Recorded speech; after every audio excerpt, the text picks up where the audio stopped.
I am here at the Book Circle Capital, which is a book space devoted to African writers. And for me, this is very important. A true renaissance of the people starts with them writing their own stories and their own histories. Like the good Chinua Achebe said, the story of the hunt would glorify the hunter until the lion has a storyteller. But one of those who are making sure that Africa has a story is Sihle-isipho.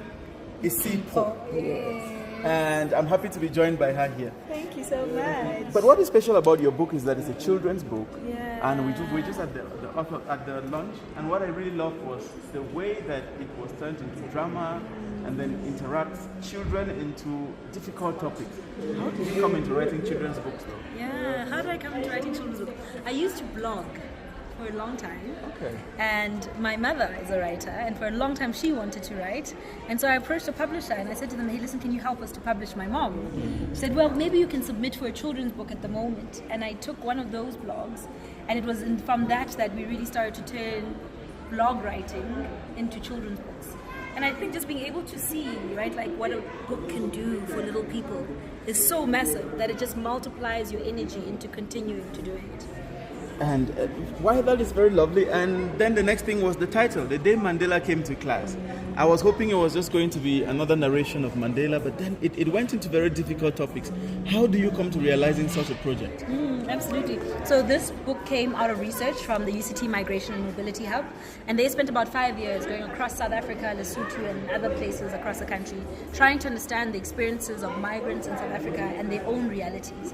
And so I had a ton of that research, and I was able to really take the time to distill it and try to turn it into a narrative structure like this.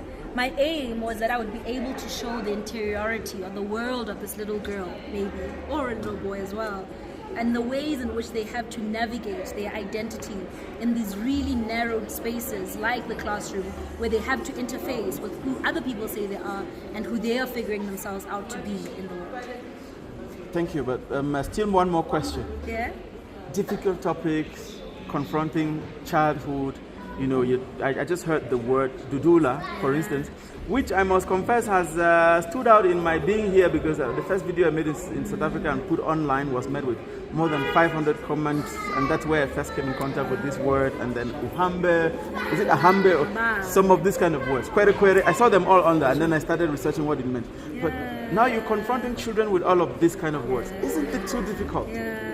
So I think the reality is that our children are not removed from hearing these words, but where they hear them now, right? So I think if we're not teaching our children, somebody is teaching them, and they're exposing them to these kinds of concepts. And